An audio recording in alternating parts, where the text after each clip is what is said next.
This is Nitya, Assistant Professor, Department of Mathematics from St. Anne's Arts and Science College. Today we are going to see the Unit 3, Beta and Gamma functions. So here we are going to see the introduction and the definitions of beta and gamma function, and then recurrence formula based on the beta and gamma functions. So let us see the introduction, that indefinite integral which we are going to use here. The integral a to b f of x dx is an indefinite integral. We have the condition that if a equal to minus infinity, then b is finite.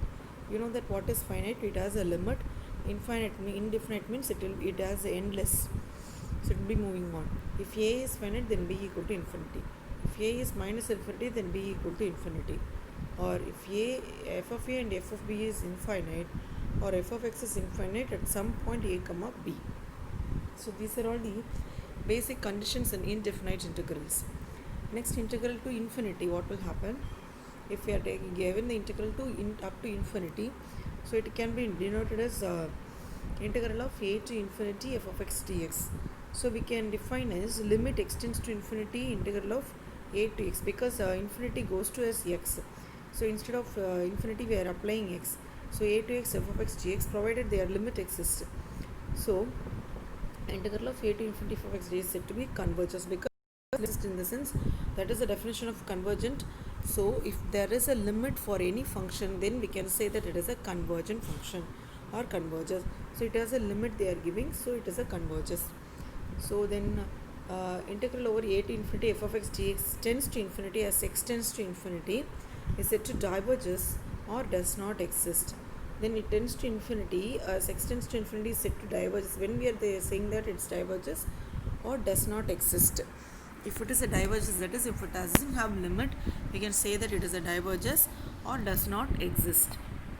Next, integral to minus infinity. So we are applying minus infinity to integral of over b and f of x dx. We define this as limit x tends to minus infinity. So instead of minus infinity we are applying x, so x to b f of x dx, provided this limit exists, and it's said to be converges because the limit exists here. And integral over x to b f of x dx tends to infinity or minus infinity as x to minus infinity, then it is said to be a diverges. Minus infinity means is said to be diverges. Now we can see the examples of converges and diverges. So integral of 1 to infinity dx by x squared. This can be limit extends to infinity integral over 1 to x dx by x squared. Instead of infinity we are applying x. So limit extends to infinity, then x is 1 by x squared can be written as x power minus 2 into dx, and as usual we are integrating, so minus 1 by x will come. Apply the limit 1 to x, then minus 1 by x minus 1 by n. So this is minus 1 by x plus 1, that is applying the limit extends to infinity.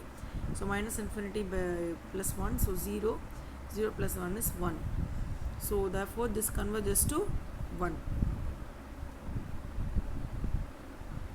Now second example, integral over 1 to infinity log x dx equal to integral x tends to infinity 1 to x log x dx. So 1 to x log x, you can split as u equal to log x and dv equal to x. So du equal to 1 by x dx and v equal to x uv minus integral of v du. You can apply here. So apply the limit also, and then this x and x get cancelled. So dx can be written as after integrating x, then 1 to x, apply the limit. So we'll get minus infinity get cancelled, not cancelled because we are omitting the least point, so we are taking only the infinity value. Usually minus infinity and minus infinity will get cancelled, but here we are taking log x, so we are omitting the least value one, so it diverges. It is diverges, tends to diverges. Next one is beta function and gamma function definition. Beta function is an important definition. Integral over 0 to 1 x power m minus 1 into 1 minus x whole power n minus 1 dx, where m and n greater than 0 is known as a beta function, and it is denoted by beta of m comma n. So it is written as beta of m comma n equal to integral over 0 to 1 x power m minus 1 into 1 minus x whole power n minus 1 into dx. Next, gamma function, integral over 0 to infinity x power n minus 1 into e power minus x dx, for n is greater than 0, it is known as a gamma function. It is denoted by that gamma value. Let's see that it's a gamma function notation. So this can be written as gamma function equal to till 0 to infinity x power n minus 1 into e power minus x dx. Now important property we are going to see, that is the recurrence formula of gamma function. Recurrence formula of gamma function. It's an important property. First property, proof that gamma of n plus 1 equal to n into gamma of n. So we know that gamma n, as per the definition, we know that, just take this as the first equation. Now LHS is n plus 1. So in the place of n, you just apply n plus 1 and then substitute it, and so we'll get the answer as x power n into e power minus x dx. Let us take u dv method. So u and dv, u equal to x power n, dv equal to e power minus x dx, and apply that, then integrate it and get the answer as n into integral over 0 to infinity x power n minus 1 d power minus x dx. This is by the first equation, so you can write this as gamma of n.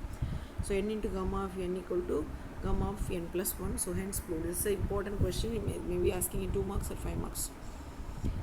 Next question, proof that gamma of n plus 1 equal to n factorial, where n is a positive integer. We know that as per the previous property, gamma of n plus 1 equal to n into gamma of n. So apply that. So gamma of n can be written as n minus 1 into gamma of n minus 1. So usually we will write for n factorial, no, n into n minus 1 factorial likewise. So here n into, likewise this will split it as n into n minus 1 into n minus 2 into this one is n minus 2, then n into n minus 1, n minus 2, n minus 3 into gamma of n minus 3, and so on. So n into n minus 1, then last before the term is n minus n minus 1 into gamma of n into n minus 1. So after cancelling this, we will get 1 into gamma of 1. So this can be written as n factorial into gamma of 1. Take this as the first equation. Now gamma of n, we know that as per the definition, this formula. Then in the place of n, we are having 1, means you can apply here and get the answer as gamma of 1 equal to 1. Therefore, just apply the 1 here in the first equation. So gamma of n plus 1 equal to n factorial. Next one, gamma of n plus a equal to n plus a minus 1, n plus a minus 2, n plus a minus 3, and so on up to a into gamma of a. So we know that the thing that gamma of n plus 1 equal to n into gamma of n. So let us take the left hand side, that is n plus a. So it can be written as n plus a minus 1 into n plus a minus 1 gamma of. Then this can be, again this is written as n plus a minus 2 into n plus a minus 2, like this. We will moving on. So the n minus 1th term is n plus a into minus n into gamma of n plus a minus n. So n plus a minus 1, n plus a minus 2, up to this can be, after cancelling we are getting a into gamma of a. So n plus a minus 1, n plus a minus 2, n plus a minus 3 into a into gamma of a. We got the right hand side, so it's proved. Okay guys, today we have seen the integral, indefinite integral, and then based on that infinity, plus infinity, minus infinity, then get examples of converges and diverges, beta and gamma function, as well as we are seeing the recurrence formula for the gamma function. So watch it. Thank you so much for watching.